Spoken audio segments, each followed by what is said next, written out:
Mit navn er Iben Klaustrup. Der er store problemer med madspild i Danmark, og supermarkedet smider tonsvis af mad ud hver dag. Vores reporter har fået fat i Jan, som er leder i Netto i Sorø, og han kan fortælle os, hvor stort et problem det er for dem. Og jeg vil nu stille om til vores reporter Josefine Kvistgaard, som står ude i marken. Og Josefine, hvilken holdning har Jan til madspild? Ja, og tak til dig, Iben. Jeg står her i marken og har fået fat i lederen af Netto her i Sorø, Jan. Og Jan, hvor meget mad vil du mene I smed i gennemsnit på en uge? Jamen, nu står jeg selv for pålægsafdelingen, og bare alene der smider vi ud for 500-1000 kroner hver uge. Men generelt i Netto, vores Netto, der smider vi ud for 2.000-3.000 kroner hver eneste uge. Hvilke tiltag har I gjort for at reducere madspildet? Jamen, blandt andet med pålægget, der sætter vi varen ned i pris, cirka 2-3 dage før de udløber. Og det gør vi 2-3 gange om ugen, så vi hele tiden prøver at få det solgt, inden det bliver for gammelt, så vi er fri for at smide ud. Nu er der kommet den her nye trend med dumpster diver, altså de såkaldte skraldere. Hvad er din holdning til dem?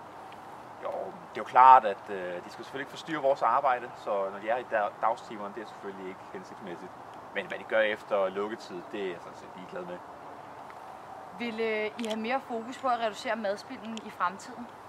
Det er klart, det er en stor prioritet for os, fordi det er en stor omkostning at skulle smide så meget mad ud hver eneste uge, og det kan ses på bundlinjen. Så vi har allerede kontakt med en konsulent, som skal hjælpe os med at se, hvor vi kan gøre det mere effektivt, end vi i forvejen gør. Så vi både kan skåle med nød, men især også skabe bedre bundlinje. Ja, og vi siger tak til dig, Jan, og tilbage til studiet til dig, Iben. Hvert år over 700.000 ton mad ud i Danmark.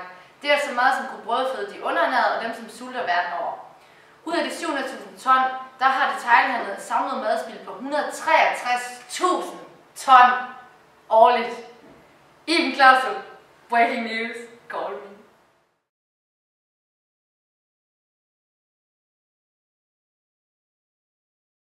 Og tak til dig, Iben.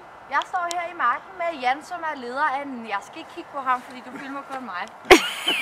Generelt i Netto, der smider vi helt ud og for der. Og Jan, det var lidt akavet, for jeg kan snakke. Og her med Jan, som er leder i Netto, og Jan, hvor meget smider I ud i gennemsnit på en uge? Jamen, nu står jeg selv.